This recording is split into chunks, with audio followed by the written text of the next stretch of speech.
All right. One, two, three. I think it went pretty well. Yeah, I mean, we can't really do much because there's the bottle. I keep Got it. cracking. No, okay. Well, no intro because we're not live. We're remote. You know, I'm in Hawaii. Craig's in Hawaii. yeah. This is inside. This is an inside look to what my brain looks like. Mm-hmm. Well, It's just a bunch of blur. Craig's lost a lot of people to waivers and injuries, so we'll go over Yeah, that. in the past 2 days, I have in my dynasty league 6 players lost in 36 hours. But yeah, so Craig, if I'm correct, podcast 155. It is number 155. Yes, we'll start saying that to keep track of it. So 155, September 2nd, 2021. TopShelfFantasy.com. New website. It's launched now. New website. It looks great. Yep.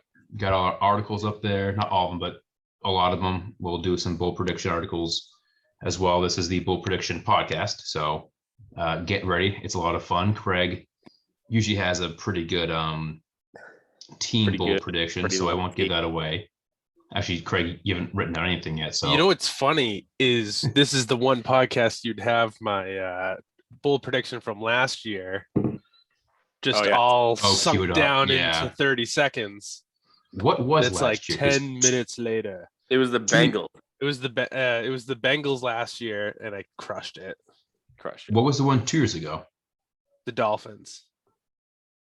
Oh, no, it was okay. No, it was last opposite, year the right? Dolphins, and then, 2 years it was Cincinnati. Yeah, Andy Dalton was the yeah. Yes. Yeah. And I called it when you had like 80%. Yeah. And then you hit the Tua Fitz swap. Yep, swap. Because we had that last year. Yeah. This year's another team. Another new rookie quarterback. There we go. It's the Bears. The Bears. Well, you know what? I can't wait. Oh, you gave it away. It was a guess. I mean, it kind of makes sense. It's just coming full circle with Andy. You know what Dalton. it is I'm picking what's the funniest one to talk about. And the Bears, I feel like, are the funniest team to talk about right now. Oh, it's any team that has Andy Dalton on it. Craig's like, he's gonna get taken over. He sucks. He sucks. He couldn't take the Cowboys to a successful anything. To a successful draft. No, it was very, very bad. Yeah. Yeah, but we'll talk about Andy Dalton's shittiness. But we just had our listener league draft. The league got full. A couple people really good draft. I mean, quite honestly, one of the better drafts have been. I think like very competitive across the board. Every team looks like they got a shot. Nobody drafted and I looked at their team and I was like, that's a bum team. Everybody looks like they could probably win. So should be competitive.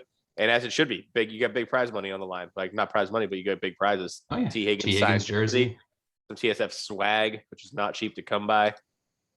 Limited edition. You have to pry the T. Higgins jersey from my fingers, though. Craig's gonna make sure we. Oh no, the prize has gone missing.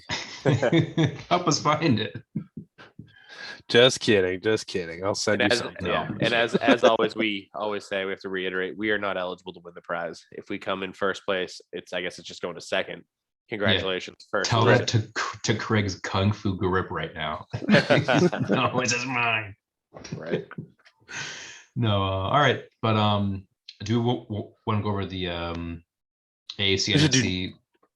I think we should do news first. News first. Okay, we'll go right into that. News. So, yeah. Cam Newton. He's a bum. What about him? Done. Release from the Patriots. Mac Jones is going to be the start of the season, game 1. I mean, this is I'd say it's a surprise even to us as Patriots fans. I would say follow the team a lot more closely than probably the nationwide followers. But Cam Newton being cut is an absolute blindside. I mean, probably not to him. I think he talked to Belichick. They probably had a pretty open discussion about it. But to the outside looking in, I think we all assumed maybe it would be Mac, maybe it would be Cam. But they're both on the roster. And then all of a sudden, Cam's out of town. Brian Hoyer's on the practice squad. We're bringing in Gilbert Grape. Jarrett Stidham still friggin' having surgery or something. So quarterback situation in Foxborough is questionable at best. I mean, Mac Jones was by far the better pure quarterback in preseason. I would certainly say you can't say that he didn't earn the job. He didn't put anything on the field that looked so badly that he shouldn't be out there. But I never in a million years Like you could have bet me any amount of money. I would have said at least Cam Newton's on the roster. Oh, 100%. The one thing that I will say is, Cam Newton probably either asked to be traded or it was just a respect mutual thing that, listen, Cam Newton's a starting quarterback in the NFL. If we're going to move forward with Mac Jones, we're not going to just hand it back over to Cam when Mac does bad. We're just going to continue to go with Mac. That's just going to be what's going to happen for the Patriots. And I think it was, a little bit of a mutual respect in Belichick's part to get him to go to somewhere else. And realistically, in my opinion, outside of being a Patriots fan, this helps every single position, because I think that you now have a style that they want to work with. They have a run game that they know that they've already wanted to produce. And while Cam Newton may have been able to drive the run game a little bit further and maybe score a little bit more points earlier in the season, I think we see Damian Harris take big fantasy steps. You see even maybe Ramondre Stevenson get some goal line work. Who knows if he's going to be viable in fantasy football? But you have crossing routes and Bourne and Aguilar and, Jacoby Myers notably, and, using both those tight ends for a rookie quarterback is always going to be something good. So in my mind, this is a huge step up for fantasy football. Yeah. I mean, like you said, the running backs, like your running backs get to be running backs for the first time in New England, like since Cam showed up. He's not stealing every touchdown on the goal line. So now you have that value. So that's immense. Yeah, I mean, also the biggest thing is Sonny Michel being gone. Of course, that was a positive for Damian Harris, and then a couple of days later, Cam's gone. So Harris goes from, late round guy that might get 2 or 3 touchdowns to a guy that has the potential of being a top 15 back if he can get 8+ rushing touchdowns a season. Yeah, nice. Which I mean, Mac Jones isn't going to be doing a Tom Brady QB sneak over the one. Like it's going to be, and Stevenson did show like he did well, but I mean, Craig's brought this up plenty of times. They redshirt rookies a lot. They did it with James White. They did it with Damon Harris. They could do the same thing with Stevenson and just use James White and JJ Taylor alongside Damon Harris for the entire season. And this goes all the way back to Shane Vereen, realistically, is it started with Danny Woodhead getting the role and then moving, and it was usually more the receiving work. But as history has repeated itself, they redshirt a guy no matter what. And they are going to, I don't know what they do with the Ramondre Stevenson, because I do know that they were talking about getting a power back in there, looking at Leonard Fournette in the offseason. They even looked at one other big name guy. I can't remember. Maybe they looked at Jamal Williams for a bit. I think we wanted them to look at Jamal Williams, and then they didn't. Yeah. But either way, that's all good news, and I think that's realistically the lesser name I feel like we want to talk about in this one, which is I think Jameis Winston as far as getting the name at starter. We haven't talked about that yet, and you want to talk about fantasy implications. I'm so happy I don't have to see Taysom Hill try and, force the ball into situations that we don't want him to, or run it when we want Alvin Kamara to run it. This is a prototypical pocket quarterback that, while can run and is athletic, is going to drive the ball downfield and is going to produce much better for fantasy. Yeah, and real quick, Craig, I think the person you were thinking of was Chris Carson. I just looked up the person the Patriots are linked to. That's what it was. Yep. But yeah, no, Carson, 100% dead on with Jameis. I mean, this is a big breath of fresh air for anybody that had ownership of Saints wide receivers in fantasy in like a dynasty league already. Or if you did your draft early and you grab Marquez Callaway or anybody else for that matter, this is a plus across the board. Jameis Winston is 1 year removed from being a starter for Tampa Bay, where he threw 30 touchdowns, 30. Yeah, 30 touchdowns. 30 for 30. And then I was just going to leave out the picks, but either way, he catapulted wide receivers into wide receiver one territory. That's what you want out of a quarter. I don't care if you throw 1 million picks, as long as my wide receivers there. I still don't necessarily want to own Jameis Winston, but I'll own every receiver and every pass catcher in that offense. And to boot, Taysom Hill, when he was in last year, Alvin Kamara did not produce the way that you wanted to see him produce. So if you're looking at the entire Saints offense from a fantasy perspective, this is again a benefit across the board, much like the Patriots. Oh, it's huge for Kamara. I mean, we saw his first 2 games with Taysom, it was the Latavius Murray show. I know Kamara eventually got a role with Taysom, but it was still scary to see that when he started, Kamara was kind of like not relevant for 2 weeks. Now with Jameis, it's going to be completely Kamara, and that's it. Like I Latavius as a sleeper. Probably regret that now because I thought Taysom was the starter. They lean on the run more, which now I think it's Kamara, Latavius with the same roles before, and just chuck it downfield. Deontay Harris is a speedster. Traquan Smith, Callaway, like he's all the weapons in the world.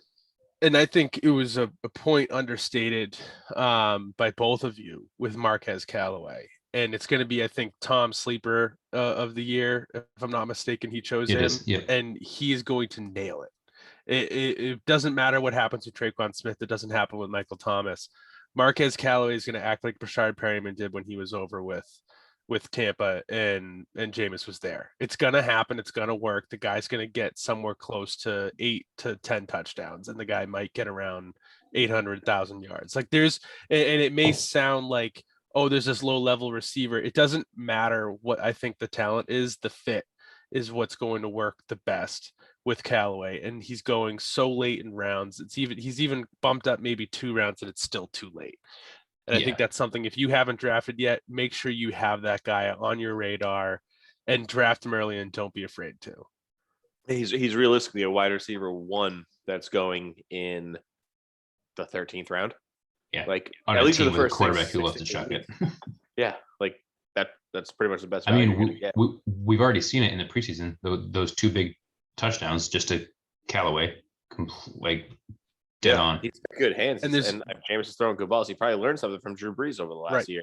Exactly. There's no doubt in my mind the guy has learned something. I really hope he puts it together on the field. Yeah. Speaking of putting things together on the field, do you think the Dolphins really go and get Deshaun Watson? I just think that any competent GM is putting out feelers, like to see what, just to see what the market is, because I mean, I know the Dolphins are the number one that are linked to him. They're the ones that are like rumored to be in discussion. But if you're an NFL GM and you have a shot to get like an absolutely generational talent, I know I'm just trying to set aside the legal stuff and if he plays and yada yada. When he's on the field, he's one of, if not the best quarterback in the league. Like he has taken a garbage Texans team to multiple wins they should never even have been in the game during. If the Dolphins could add that to their team and you have a deep ball threat and you reassemble the combination of Will Fuller and Deshaun Watson, like the Dolphins are probably the favorites to win the East. Yeah, I think with the weapons that they have, they could do that. It's just interesting. It's just their offense sucks. Right, and their defense, and they add Will Fuller, someone Deshaun Watson's actually used to throwing to. If that is something that they do, you're right. I think the Bills are, far and away best in the East, but it's an absolute improvement. It's a huge tell of what I think Tua is capable of, and I think that he's at a ceiling, and I think that they've all noticed it. I don't really see too much, more to dive into it, but if it does happen, you're right. This changes the entire landscape for the Dolphins fantasy, players. Every single person will get a bump. Every single player. I mean, it's just, I know it's a GM that wants it. I know Flores said he doesn't want it. Coach has to say that. Yeah, he's got to say that. But I mean, there was a thing too that Deshaun Watson turned down going to the Eagles already. Yeah, because he's picking. He's a trade clause, so there's already a package for him to go to the Eagles, and he's already turned it down. Because I think I'm interested. He wants to play for the Dolphins. I'm interested to know the details of if it's just that he wants to play for the Dolphins, or if it's he hates Houston. He absolutely hates the ownership in Houston. And it could have been that the Eagles were like, "Oh yeah, we're going to send back 3 first-round picks." And he looked at the deal and it's like, "Nah, that makes them too good. Offer them a friggin' pack of gum and tell them to move on with their lives." You know what I mean? He's at the point where he's like, "I will sit on the sideline and I will go to practice and I will throw to high schoolers on the side. I don't even need your professional athletes. I'll do my own thing, and I will collect my billions of dollars for 5 years." Yeah, I mean, at the end of the day, it comes down to is a team willing to trade for a guy with all this legal stuff going on, which Right. I think it's very, very risky to do so. It Yeah, is it's right now. wildly irresponsible to do anything with the Deshaun fact Watson that right now. multiple NFL teams are even having these discussions makes me think that they've done some sort of due diligence that we're not privy to, though. Or he's just that good where it's like it's worth us trading this. It Right. doesn't work out, it doesn't work out. But if it does, it's helps our franchise. They even know, like, But okay, so he's going to be suspended for a year. Okay, Cool. fine. We'll play Jalen Hurts or Tua for a year. Yeah. Fine. We'll tank for a year and get another first round pick and not have to pay the salary because he never dressed up. Speaking of paying for people that aren't playing, Travis Etienne, we haven't really talked too much about, I think, the implications and injuries that have just recently happened. I know that Etienne's the big one. A lot of the world has already heard about it, but fantasy implications, I think it's pretty quick and clear to say James Robinson takes a massive bump, puts himself back into mid RB2 category. I don't think you guys have any thing to say minus that. But the biggest one I think that we should probably hit on is the J.K. Dobbins one that I know that we haven't talked about. I was just going to say Carlos Hyde as well. I mean, big bump Oh, for him. that's a good point. Carlos Hyde, he can definitely receive the ball. He becomes probably the right around the Alexander Madison, Tony Pollard handcuff. Is Dare Ogunbowale still there? See, I don't know. I was thinking that the other day. I want to say no because I think I saw him. I mean, he has to be, right? Because they can't just have two running backs. I would tell you right now. I know that they don't have Raquel Armistead anymore, so they and they got rid of Ozigbo's gone. They do have Dare Ogunbowale. Okay, so the receiving back there is still going to be someone that I think you can look at in fantasy, because I know that even last year there was, Ogunbowale was someone that was used in certain circumstances, and they're going to play down. That's what the Jacksonville Jaguars are going to do. So if it's Hyde or it's Dare, it's going to be something to look at, just to pay attention to. Yeah, there's also still Duke Johnson out there. I think if he's not signed by now, I don't know if he'll be signed, but he's a pass catching back that is out there. Yeah. I think that they could look at. But I think with 2 weeks going into the season, I think there's still a better chance than there was in previous seasons now that there's no fourth preseason game. But if it doesn't happen in the next few days, realistically, the guy's not going to get enough time to be a week one player. Yep. So J.K. Dobbins, that's, I think the one that a lot of people are thinking about right now. There's still a lot of question marks at who's going to be the second running back behind Gus Edwards. Tyson Williams is a guy that's being thrown out there. Justice Hill is someone that's already been someone we know about. But Gus Edwards, let's think about it. Who are we looking at? Oh, no. Are we going to look at the injury? Yeah. I mean, it's so hard to watch. We're talking about it. When I saw it, I immediately go, Willis McGahee. Here we go. Look at that knee when it popped back. Oh, brutal. Yeah, it's brutal. Yeah, it was tough to watch. We didn't even have the actual answer on what his condition was when we were drafting the night that it happened. And we saw the injury and knew no one's drafting it. Well, it happened and we also said everybody shut up. Literally, we were like, everybody shut up. If you didn't see this, we want you to draft him. Like, we were trying to screw some people over in our league. But no, I mean, Gus Edwards, like, immediate fill-in, like, no doubt. I think we're all on the same page. And then I think it's Tyson Williams behind him. Justice Hill, he's been there for a while, but it just seems like the Ravens don't want to commit to him. Tyson Williams is the one who got the huge bump as soon as Dobbins went down. So I look at him. I mean, Justice Hill is what he is. He's a pass catching back, which for Baltimore doesn't exist too much. I think they were leaning on J.K. Dobbins a lot, but with him out, I think they're going to be a lot of the same as the last couple years. They don't. You think about the style, you have Andrews closer to the line. You have Lamar Jackson that's more apt to run. It's not often that they're getting passing work to their running backs. And realistically, Tyson Williams is a better inside the tackles kind of guy. You saw it in preseason. There's a reason why that they're talking about him as the RB2 right now. He was a good running back in preseason. Yeah. I think, if you're in a league, he's probably worth, well, at this point, if you're the Gus Edwards owner, he's worth like a stash as a handcuff because God forbid Gus Edwards goes down. Well, let's not forget, this team will not just run one running back. They Right. wanted 3 last year. They went down to 2. There's the world that Todd Gurley still gets the call. They've already had him in for visit earlier on in the year. Like we talked about with Duke Johnson. I am very intrigued to see what happens in the next few days.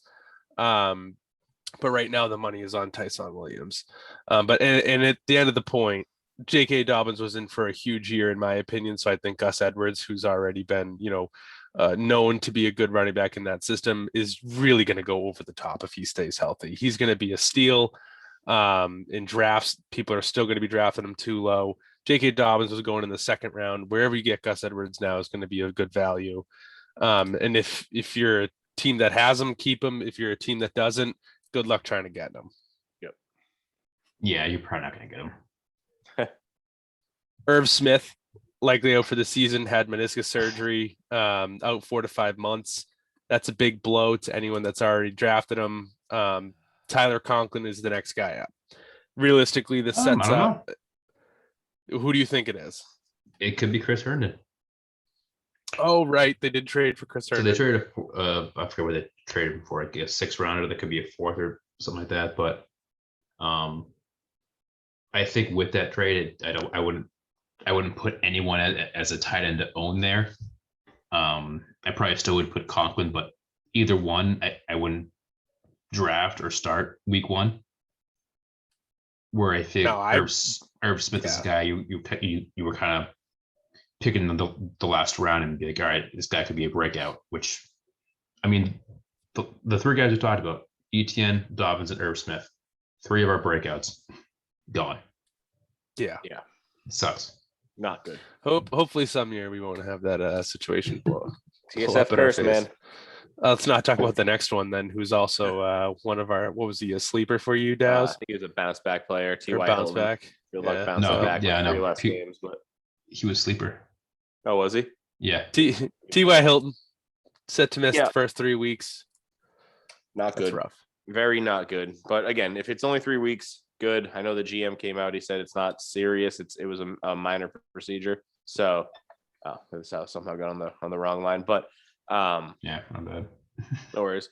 But yeah, not a major procedure. If he's back in 3 weeks, good. But I think it's a bump for everybody else, and specifically Zach Pascal, who has been there for, it seems like forever. And he just he waits for somebody to get hurt and he shows up and he plays and he's pretty good. Like every Pittman year. gets a bump. Paris Campbell gets a bump. Paris Campbell struggled with injuries, but if he stays healthy, it's a bump. But Zach Pascal, I mean, that's a guy to look at if you're absolutely scraping the bottom of the barrel. You already drafted. You had T.Y. Hilton. You need a fill-in. Take the guy that's going to actually play while he's down, especially if you have an IR slot. I think Hilton's going to IR, isn't he? Yeah, so he's yeah. Oh yeah, he's on IR, and to be honest, this is the story I've seen. This is the song that never ends. It's a story that never ends with T.Y. Hilton, and I don't know how much life he has left. He had signed a 1-year deal or a 2-year deal just this past offseason.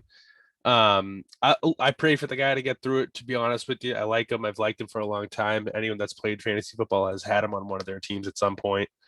But I don't know if I personally don't know if I want to have him and start him off like this already. I mean, a neck injury is nothing to shrug off. No pun intended, because he can't shrug his shoulders anymore. But yeah, I mean, I was gonna say that too. We have no idea what it is. All I heard was disc in his neck. Okay. Yeah, I mean, he's if out it's a 3 bulging weeks. disc. It could be that's way more nothing. than that. That's a minor arthroscopic surgery where you do a little bit of pressure relief. You're on your way. If it was like a ruptured disc, the guy he never plays football again. I mean, that was what eventually ended Peyton Manning's career. A bursa sac in his neck. So good luck, dude. Bad news.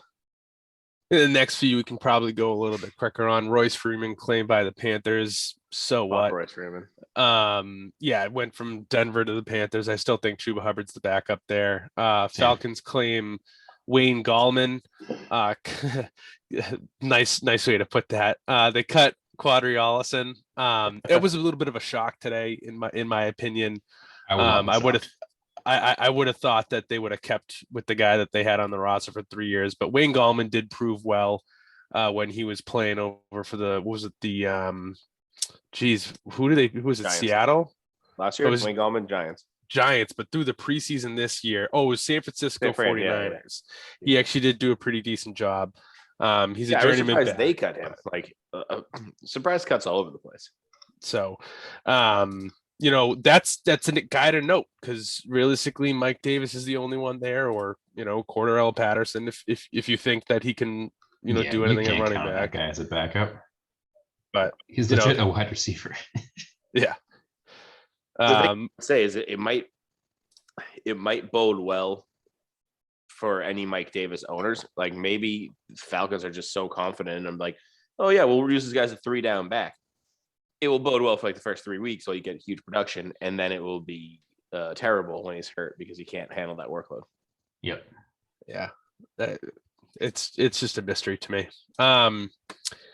Michael Thomas officially put on the pup list and pup to start the season. I believe someone has a bold prediction here about Michael Thomas. We can read into that a little bit later. And then Xavier Jones is, ending his season with an Achilles injury. That's why he was cut. I guess we don't know it's season ending, but Achilles surgery is what he's having, and that doesn't it sounds to like he missed a good amount of time. Yeah, because I know when Cam Akers went down with the same thing, and his was probably a month ago at this point. They're like, yeah, he could maybe make it back for the Super Bowl, and that's like an aggressive timeline. Yeah, like an aggressive. Well, he had a ruptured Achilles. Like that's a done thing. Xavier Jones, if they had 2 people rupture their Achilles, which is also a freak accident in itself, in one backfield, it's one would almost question the training staff. Yeah. Sean McVay, not a great history with running backs and getting them hurt tragically. Todd Gurley's knees. Shout out. Oh, geez. No. There's a pattern. I don't want to prediction. see. Bold prediction: Todd McVay turns into a sociopath murderer and kills all his running backs. It's probably better than all of our other ones. So, do you want to go over the bold predictions? Let's do it. We'll do bolds. All right. Hammer through Tom's real quick. Let's do 1, 2, 3. Sure. All right. Tom has Russell Wilson is the league MVP and sits atop the quarterbacks as QB1. Bold. Very bold. It is bold because out for 5,500 yards, so I guess he has to stand by his own stats. Yeah. Russell Wilson has been trying to catch that MVP title for like 4 years in a row. Now, has he still never received a vote? I know that was the talk of the town last year. I don't know if he received any last year. I don't think he did. I mean, I honestly don't know. He had to have. He did, but he had to have at least gotten a vote because his beginning part of the year was crazy good. He was like running away with it after week 6, I think. It looked like, I think that's why everyone started talking about the fact he had no votes before, and now all of a sudden, I don't know how quickly you're going to find that, but anyway, the next one, Michael Thomas. This is what we were talking about. Michael Thomas, he says does not play a snap in 2021. It's a 2-parter, and Marquise Callaway is a low-end wide receiver, high-end wide receiver 2. Low-end wide receiver 1. I think I missed that part. And honestly, I could agree with that. If Michael Thomas isn't playing all year, I would expect Marquise Callaway to fit with Jameis Winston. I don't know to those heights. I think that's a bold prediction. It's bold, but it again, there's a world that could happen. Absolutely. It's not something we've never seen. I mean, as far as the Michael Thomas doesn't play, I mean, that's the AJ Green special. So that part, 100%, I'm locked in for that. He's also got his own issues. Special. I was going to say, he's also got his own issues with the Saints going on. So there's a lot of moving pieces there that could result in that happening. Seems a little Odell Beckham might be a little high, but without Michael Thomas there, it's certainly within the realm of possibility. So somebody's going to catch the ball, and he's got Jameis Winston slinging the ball to him. Also, Russell Wilson did not receive any MVP votes last year, so he has never received an MVP vote. That's sad. Yep. What's the third prediction he's got here? Saquon Barkley makes us wish we ranked him as a top 3 back because he'll finish as 1 or 2 behind CMC. I mean, if the guy stays healthy all year, I can absolutely see it. Absolutely. But that's, again, we haven't seen it since his rookie season. And that's why we talk about confirmed out week 1, right? No, Oh no, he's that's still not confirmed. he's still a question mark. I actually Yeah, saw still today a he's question. trending towards playing. Towards playing, yeah. Yeah, he's got Girl. in the second round last night. Whew. I would almost honestly rather see him sit just to be safe. Well, Barkley I takes think contact in practice. He took hits on Thursday's practice. Joe I Judge think is a the fucking Giants hard-ass. are going to do what they need to do. Like they're not going to go out there and put him out there just because. I really think they're going to do their due diligence with his injury because They it's have a your lot future. invested. A lot Literally invested. just reading that report, he's taking hits in fucking practice. Joe Judge is a fucking idiot. He's got Daniel Jones getting in fights at the bottom of the goddamn pile, and he's got Saquon Barkley with a knee injury taking hits in practice. I get a few issues with the way he's running his ship over there. Do you hear after the fight practice too? There was the defensive player. I forget his name. He was a secondary. He actually used to play for the Patriots. Who was saying that he was like, I don't really care. It's football, and I'm going to fight someone and protect my guy if an offensive lineman is going to shove someone in the middle of a pile. I did hear that. He's one of the Rutgers guys, but was it Logan Ryan? yes, it was Logan Ryan. Was it? Yeah, I forget. Is he on the Giants? He is, Yeah. right? Yeah, that's right. He's not. Yeah, I forget about that. We're going to pretend like it's true. Logan It Ryan, was Logan as Ryan. we all knew. He Logan- Right, stabbed a Scotty. guy in the fight. I remember. All right, so we'll just go back and forth with us three. But my first one, I love your first one. Jamal Williams finishes above DeAndre Swift in fantasy points this season. It is very bold. I mean, I don't have him ranked like that at all. I have DeAndre Swift well above Jamal, but I view Jamal as a not even a handcuff. I do think he has a lot of standalone value this season. I mean, Anthony Lynn, we've seen with the Chargers in the last couple of years, he uses two backs and he wants to. And if he's going to use Jamal Williams like he's used Austin Eckler with Melvin Gordon back in the Chargers, that's huge for him. The biggest thing I think is DeAndre Swift, if he doesn't play week one, will really have an idea of how they're going to use Jamal.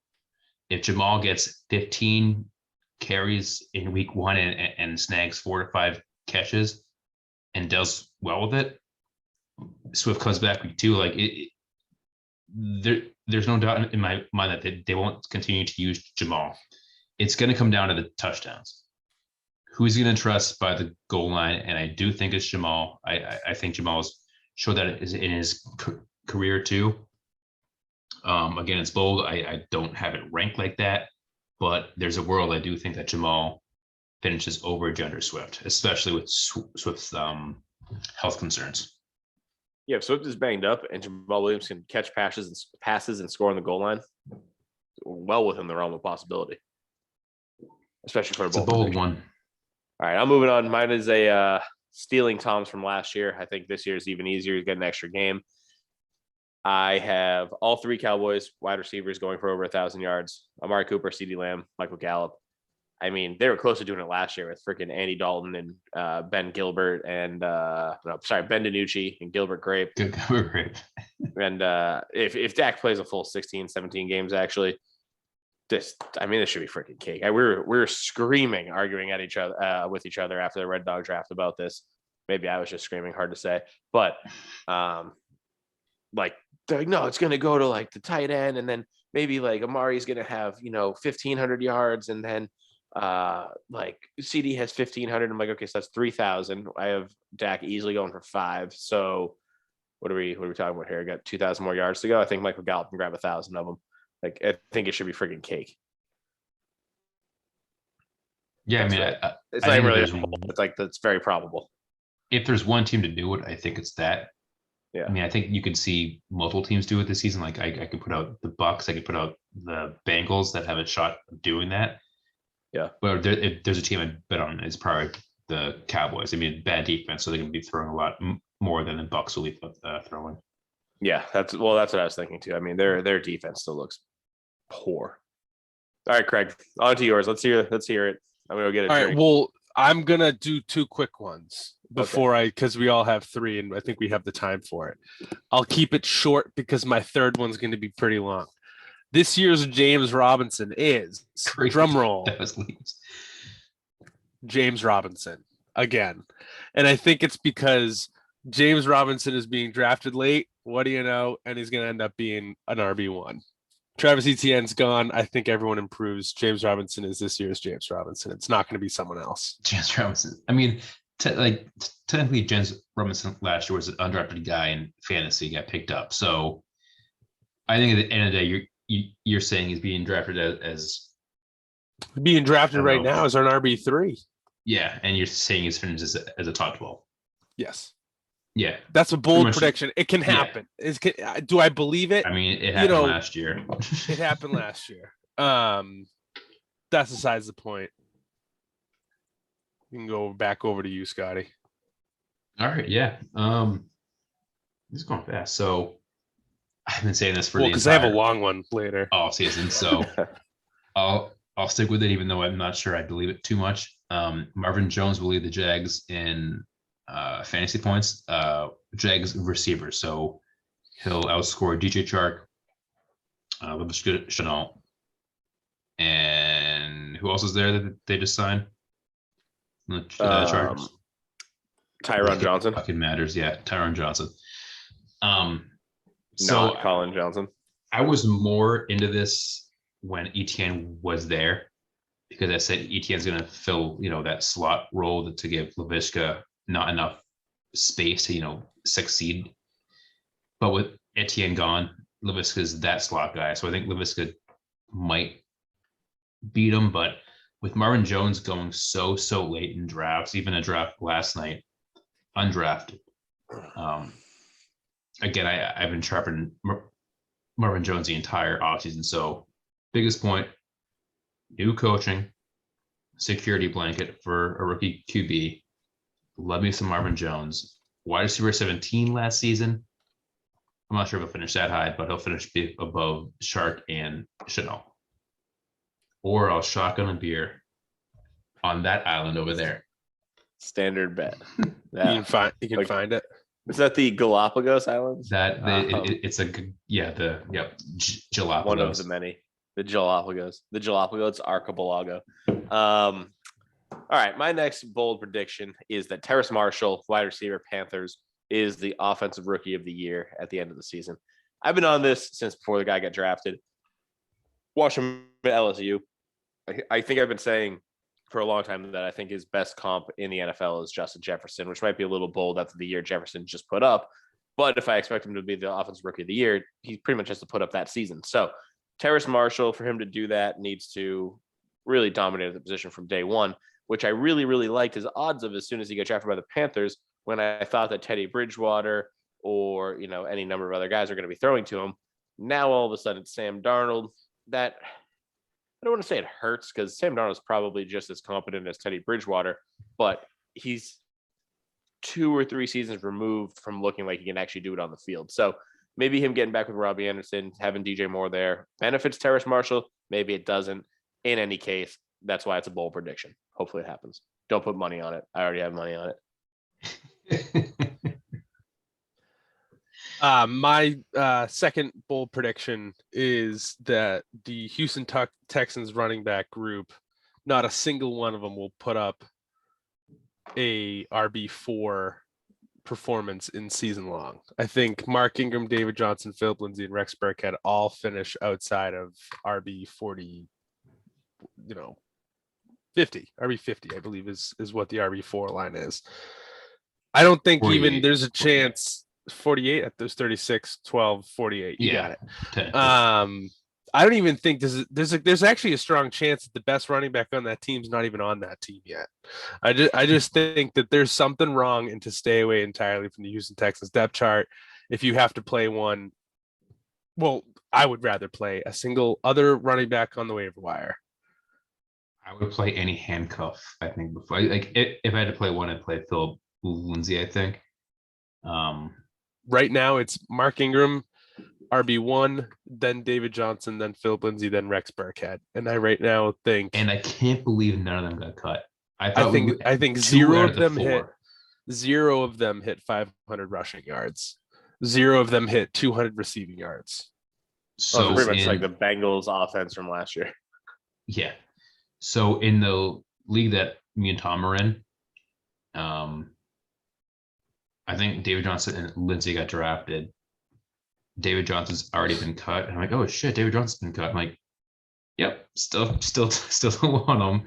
I'm cutting him in a league tonight. Yeah, Ingram, Johnson, Burkhead are cut. I think Lindsey's still out there on someone's team, but at that point, get a handcuff that might hit. So that's my number 2. I Back like to you. it a lot. To me? All right. Back to you in the weather beach. I don't know what I was doing there, but Derrick Henry will rush for over 2,000 yards once again. It's bold because it just doesn't happen. It's never happened that someone's done it twice. Mm-hmm. I mean, not much to say. They're a massive running team. I think Julio Jones does help him. You know, you got to cover both Brown and Julio in the field. As long as both are healthy, you can't stack the box again. So I do think Henry is in line to do so, especially with this one more game. I know it's very hard to do, but he'll at least lead the league in rushing. But I do want to add one bold prediction that I didn't put in, but I do think Corey Davis will have 10 plus touchdowns this season and finish as a top 15 wide receiver. Fair. Wow. With, that's Zach cool. Wilson. I think he's being slept on a lot. That's all right. Oh yeah, it is very bold. I don't have him ranked like that at all. But Dows, you're what's your last one? My last one. I don't think it's that bold compared to the others, but the Patriots make it back to the playoffs under rookie Mac Jones's leadership. After missing last year, it's going to take a little bit. Steph Gilmore's down for 6 weeks, maybe more, being on IR. Yep. So defense isn't maybe what it was last year as well. So there's a lot of moving pieces that don't necessarily directly apply to Mac Jones. But I think the reason it still counts as bold is that you still have the Bills to go through. The Dolphins aren't the joke they once were. The Jets always give the Pats trouble. So it's not like they're in an easy division where they're going to rack up, 6 to 8 wins easily, or sorry, like 4 to 6 wins easily. But they also aren't playing the easiest schedule in the world, even with the easier, not first place schedule that we're supposed to have this year. So all of that combined, Mac Jones still overcomes it. Looks like a great quarterback. I wanted to do a personal one about Mac Jones, but I couldn't figure out where to rank him. I don't really think he's a top 10 or 12 quarterback, no matter what. I just don't think that's what the offense is going to look like for the Patriots. But I think he helps us win games, and that's why I did a full Patriots thing. What about Rookie of the Year? I just think if it's going to go to a quarterback, it's going to be Trevor Lawrence. But I think what if Mac Jones takes into the playoffs? Lawrence, Lawrence won't. I mean, the Jags aren't going to the playoffs, right? I just think that if Trevor Lawrence has like a halfway decent season, and like Justin Fields doesn't take the Bears to the playoffs on a monster year or something like that after he takes over, something in that arena, like Mac Jones would have to win a Super Bowl and be the MVP of the Super Bowl in order to win season-long MVP. Mm-hmm.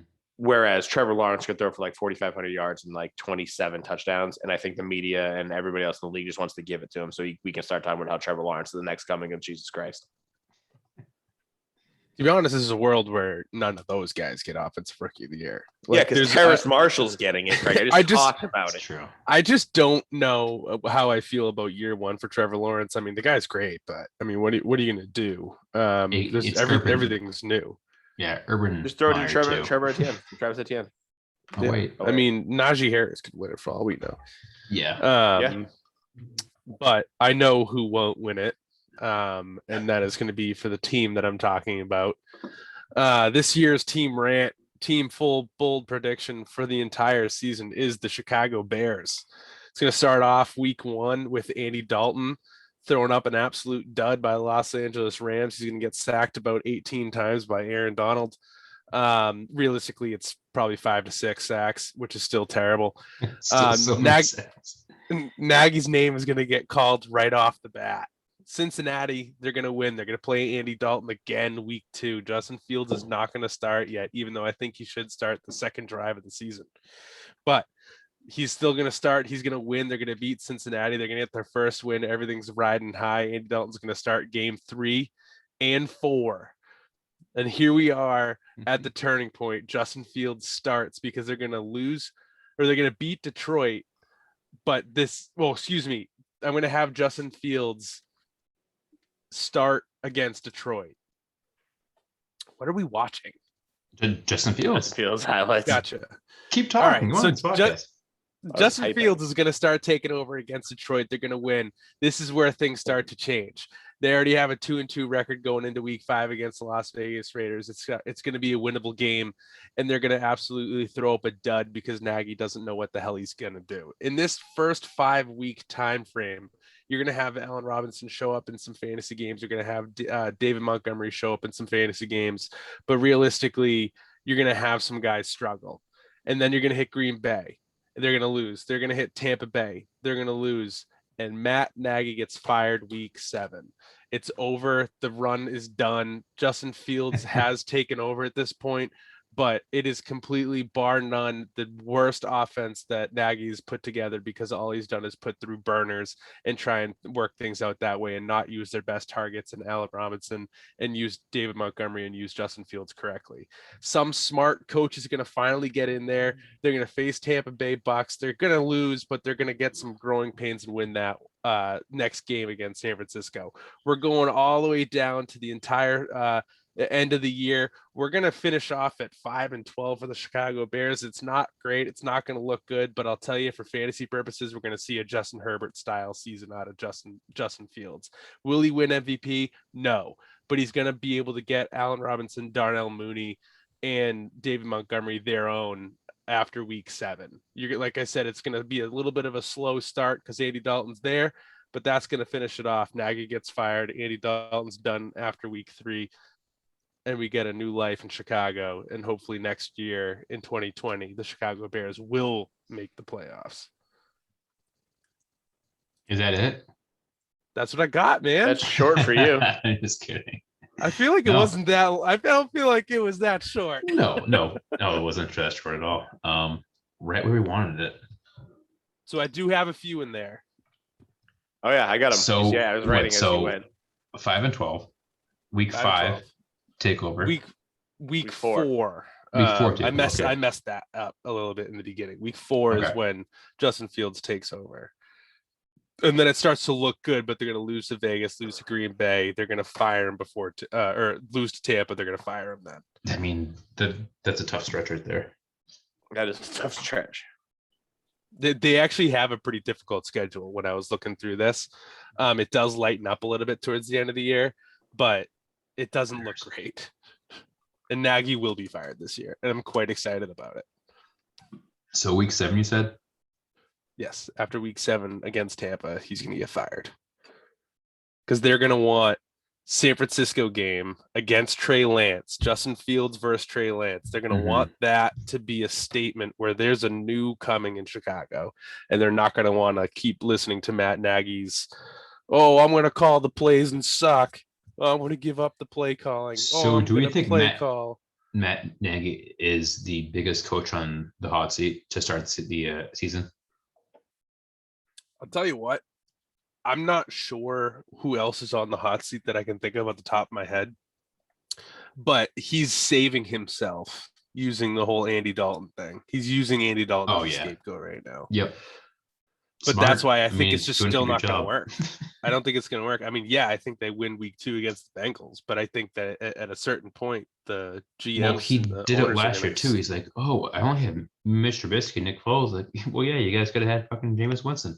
like he's done it for so many years where it's like it's too late now. I hope so. I think of anybody else that could even be considered on the hot seat. Well, like we got on that level, but you're really looking at like Joe Judge maybe, and he kind of just showed up there. So I think they gave him one more season before they really put him on the hot seat. And then like Vic Fangio for the Broncos, but he's had a ton of injuries. Like, what are you going to blame him for that? I actually think Vic Fangio is a good one because the whole Drew Lock, Teddy Bridgewater thing. If he screws that up, that's a big nail in the coffin. That's a blemish. That's really it. I mean, a lot of the coaches last year that were on the hot seat were all let go. So I mean that's a huge plunge right there of new coaches. Like you can't really fire one person for a half the season when it's their first year. So Yeah. I mean, And I hope like, it's Nagy. I really do. But I think he's no, probably Craig, the best one. I love that. Mike McCarthy, I guess, is a good one too. Jerry Jones fires coaches like he fires fucking Who's the babysitters. Panthers head coach again? Matt Rule. But he's actually done a fairly Yeah, decent he job did. with the shit he's had. He's only been you're there right. 1 year too. Like, Yeah. he really hasn't had a And he did pretty quarterback good. yet. Yeah, no, yeah, you're right. Then there's Zach Taylor in Cincinnati. I think could be questionable, just because Who is Cincinnati's going to have OC? to take a big step. He gets a big pass from last year because Joe Burrow went down. Right. Like, they didn't look good really either, but he still gets a pass. Correct. Like, if you lose your quarterback, you can make that argument. But then, like, you see the idiots like Doug Peterson, like, dude, just defend yourself better in your friggin' job interview. Like, you suck at this.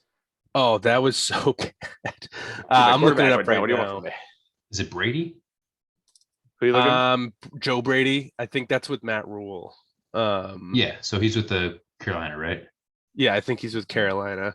I Yeah, have the so coaching spreadsheet loading. They're It's kind of just- saying by next year Joe Judge will be replaced, or yeah, Brady. Joe but, Brady. Yeah, Joe You Brady mean should have a Joe Brady gets a job? You saying? yeah with the Bengals. That's just like hearsay. Like, oh, like he should have had a job. You know, I was this talking to year. my contacts in the industry. I'll let you know. Yeah. The Panthers contacts. Yeah. Oh, sorry, let that slip. He's no longer there. It's fine. He's with Vanderbilt. Oh, is he? really? I didn't know Yeah. that we didn't have our insider anymore. Nah, yeah, Damn. we're out. Oh, well, that stinks. Yeah, I got a sick gig with Vandy. Now I got to go to Nashville all the time. Oh man, it's so tough. Tough life.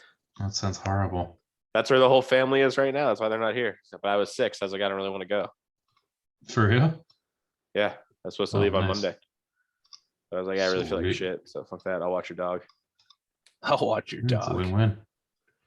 Yeah, where's Mason? She's still alive? Do you want to go over the Yes. conference shit? All right. Do we do Thomas first? Sure. All right. So we're doing our AFC, NFC picks, and then Super Bowl picks as well. So Tom for the AFC has the Titans and the Chiefs are going to be in the AFC Championship. It's a fair pick. And to win it, it's going to be the Chiefs. In the NFC, it's the Redskins and the Bucks. And the Redskins are going to beat the Bucks. And in the Super Bowl, it's Chiefs versus the Redskins. It's the football team. By Redskins, I mean football team. It's well, he put Washington. If you don't put the name of the team, I'm not going to say it right. Like it's so hard to. It's like if you put the Raiders, I'm going to say Las Vegas. I'm sorry. But yeah, so the football team is going to beat the Chiefs, and Fitzmagic will get a ring. And Tom says, "I suck at these." True. I mean, I would love it to see Fitz get a ring, but with that NFC, I mean, Yeah. so as far as Washington goes, though, I've already bet Washington to win the Super Bowl as part of my, long-term kind of dark horses. I had them at plus 5,500, so I couldn't really pass that number up. But Washington has a legitimate Super Bowl caliber defense. Like, it could be the year that the Broncos won where they didn't do a ton on offense and their defense absolutely just dominated the whole Super Bowl. Like one of those years that we've seen like time and time again, where a defense just shows up and takes over. If they can do that, which they have the talent to, they got like 6 first-rounders on their defense presently. So they should be able to. They have a very good shot. Plus, you incorporate the fact that Todd Bowles put on paper last year how to beat Patrick Mahomes and the Chiefs. Mahomes still almost overcame it with some unreal throws and drops that really just cost them, and they addressed the issues vis-a-vis the O-line and whatnot. But the recipe is there. The blueprint is there to beat the Chiefs. It's just, can teams go and execute it? And you need talent to execute it. Washington does have that talent. It'll be a question of if Fitzmagic can keep pace with the Chiefs defense. The Chiefs defense has not been impressive. They haven't done much to address it. It'd be interesting to see what they can do. Because Pat Mahomes, as good as he is and as good as that offense is, you can't expect them to score 40 a game, even if they do more often than not. It's not an expectation you can have, especially in playoffs and Super Bowls where you're not figured out, but you got more tape on you. So there you go, Tom. I defended your point for you. You don't even have the Chiefs there, do you, Corey? No, I don't. No, Dallas, the yeah. Chiefs. Go. You're up. So my entire thing with the Chiefs is not that they're not great. It's not that they're not probably going to be a very, very good team. It's just that it's so hard to maintain that level of success in the NFL for year over year over year, right? They might even make the playoffs.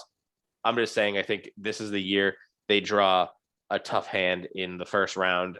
They have to play the Bills or the Broncos, and either the Bills or the Broncos beat them in the first round and move on, and they play each other in the AFC Championship game where they think the Bills will win. The Bills are like right on the cusp of being one of those like elite teams, and their defense has been good, not great, but good. Their offense has been great and getting better. They really need a running back, but they've done well without it. So I'm not going to hurt them too, or not going to beat them up too bad for it. But I've been predicting the Bills to win a Super Bowl for like the last 2 years now. I'd like to see this finally be the year. I also think the Broncos are a super dark horse. That defense is coming back worlds better than it was last year. They had multiple COVID opt-outs. Von Miller didn't play last year. I think he was actually an injury, not a COVID, but either way, you're returning talent. They drafted well. They should be a force on defense, which we've seen Vic Fangio do for years. It's just have a dominant, or a couple of years, but we've seen the Broncos as an organization have a dominant defense for the last decade, and then just have not game managers, but have quarterbacks and running backs and wide receivers that just go out and don't make mistakes, don't cost people games. If they can do exactly that, it's the same argument I just made for the Redskins, or sorry, the Washington football team. Like it's very well within reach. Then in the NFC, I still have Washington going to the NFC Championship game, but they're playing Seattle, and I have Seattle beating them. I just think they've been too far removed from a deep playoff run in Seattle that they're kind of due. They'll obviously probably end up having to go through Green Bay, but I think they're poised to beat them this year. I think Aaron Rodgers is as good as he is disgruntled. And if you're unhappy while you're playing quarterback in the NFL, you probably tend to not have as much success, whether you're actually fantastic or you're not. So I think a lot of that will come to fruition especially if the Packers lose a couple games. I think that they could have some internal issues that see them falling apart as a team chemistry wise that are completely external from the actual talent that's on that roster, which is immense. But long story short, Bills play the Seahawks in the Super Bowl, and the Bills win it, beating the Seahawks, and Mr. Unlimited, Bubble Water, Russell Wilson goes home crying to Ciara. And my boy Josh Allen go home to. Gets the All right, dub. so far we have a Washington football team win, and then the Bills win. And I'll go. My AFC championship is going to be the Chiefs versus the Colts. Chiefs, I don't have to say too much about it. I think they're still easily the best team in the AFC.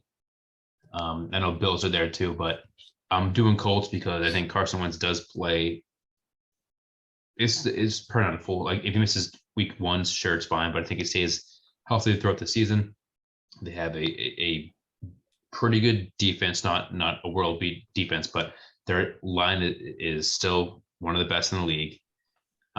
Jonathan Taylor is another year in the NFL. We saw last year how good JT was towards the end of the year, especially in the playoffs. He pretty much brought the Colts, down to the wire because Rivers at that point was just noodle arm. You have Wentz and JT with all those weapons. Hopefully TY is back by then. So I have Colts and Chiefs, but I do have Chiefs beating the Colts. And then for NFC, I have the Buccaneers again, and they're going to face the Rams. I think them getting Stafford and keeping that same defense is massive. I think it's a huge uptick for the entire offense. It sucks they lost Cam Akers, but I don't think I don't think that's going to be a huge break for them. But I do have the Buccaneers beating them. I have Chiefs versus Bucks once again in the Super Bowl, and the same result. Tom Brady wins his 8th ring. And the Bucks going to beat it. You'd love to see it. You'll love to see it.